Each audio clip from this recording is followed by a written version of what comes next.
I'm not a speaker. I'm going to be the first to tell you that. I'm extremely nervous, but inshallah I'll be okay. Well, I come from Michigan. I'm 31 years old. I'm married. But I come from a Christian family, but like most of us, converts. My father's side is Catholic, and my mother's side is very conservative Christian Baptist. So me converting was a very big deal for my entire family. However, my mother did come from a very large family, and she was the one child out of the 6 children that maybe rebelled and didn't embrace Christianity. And so my mother did raise me quite differently. She raised me to be very open-minded, very liberal politically and religiously, I guess you could say.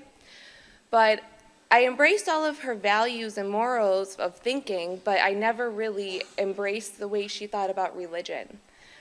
From a very young age, I actually was very attached to Christianity on my own. Nobody pushed me because my grandparents weren't really around pushing me into Christianity. I just willingly entered into that religion.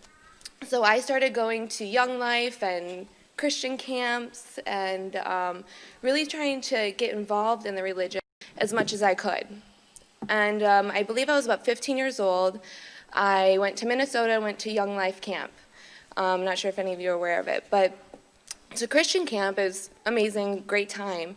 But they have you stand up and in front of about a crowd about this size, and then they have you claim Jesus as your Lord and Savior. And that's exactly what I did. I did it, but I did it kind of blindly. I was 15 years old. You're not really researching as much as you should be. You're kind of just following what people are telling you to believe. You don't really question.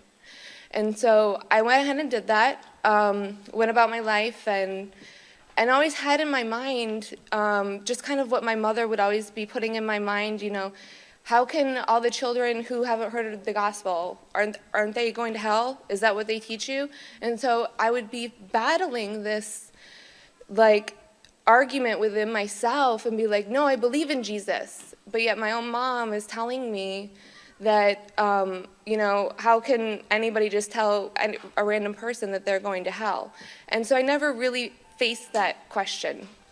Well, then going into college, I went through my freshman year and then my sophomore year. I was always somebody that wanted to like travel and explore the world. Well, I met some Muslim friends, and some were from Morocco. A friend of mine had the son or the grandson of the American Language Center director in Tangier, Morocco, and they were like, there's this opportunity, do you want to go teach English? I was like, yes, definitely. Well, I went there, and alhamdulillah, like, I was able to live with a Moroccan family. So I did that, and I was like, hey, I want to dress like you're dressing. Can I, you know, wear a scarf?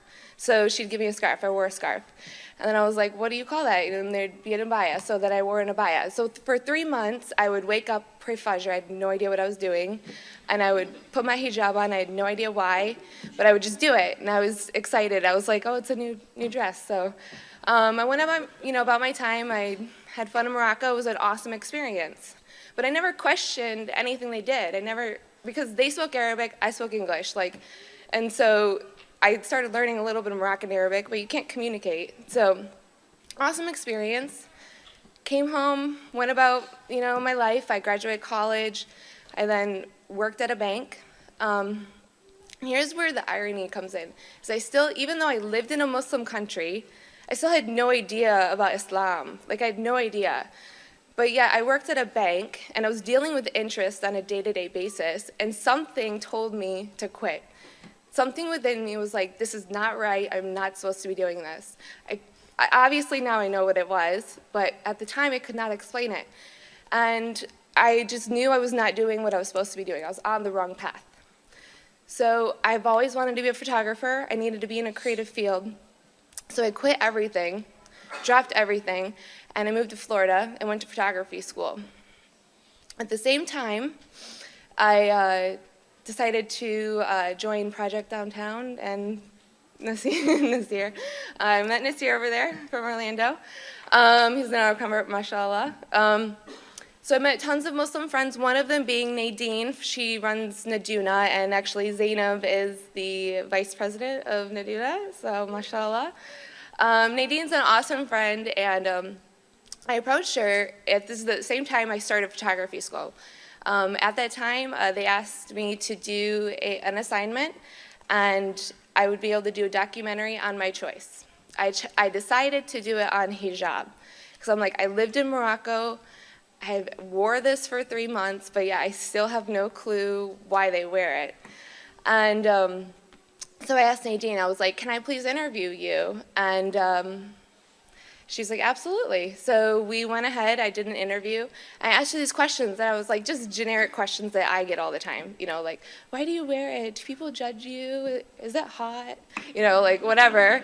And like, I got that question in Georgia a couple weeks ago. So like, obviously like ignorant questions, you know, because I had no idea what I was talking about.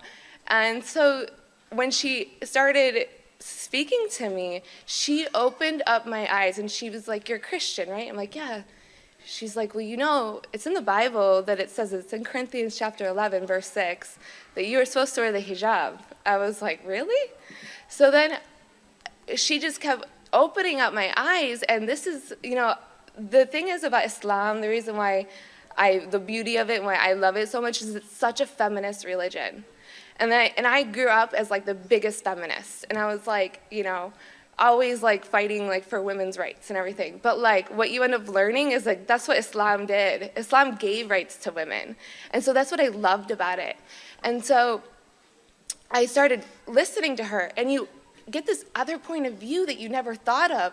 You think that, you know, Muslim women, that they don't really have a career, and maybe they're there for their husbands, and all these stereotypes that are out there, they really are there. And she opened up my eyes and she's like, just look around and look at the magazine aisle. Nothing is sold without a woman's body being put next to it. And I remember her saying, she's like, you can't even sell a bag of chips without having a naked woman next to it. And I'm like, yeah, like that's not feminism. That's oppression. Like, I've been living in an oppressed society, and yet I don't even know it. Like, why do we have to feel so self-conscious about our bodies all the time? And so I really started thinking about it. I went home, I looked up the verse in the Bible. I was like, wow, this is really there. And then from there, I got so interested, and I decided to look in the Quran and what the Quran said about the hijab.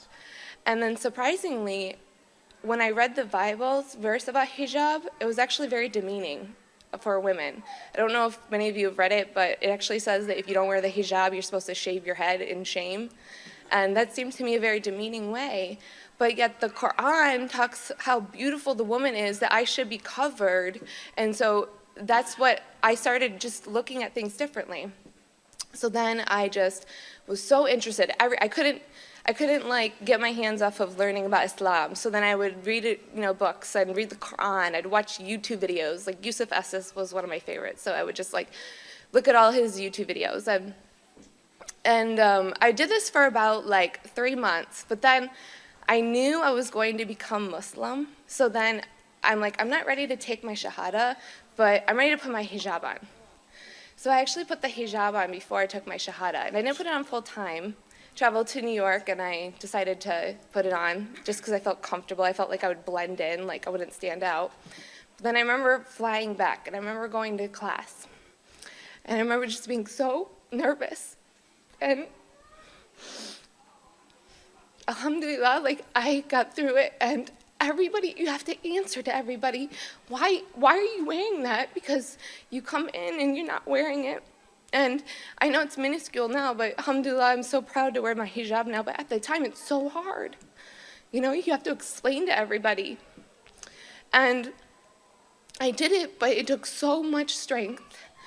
And then 3 months later, I just kept researching, and I'm like, yes, this is the religion for me. I'm ready to do this. And I remember being alone. And it was July 29th, 2011. It was the Friday before Ramadan at Jummah.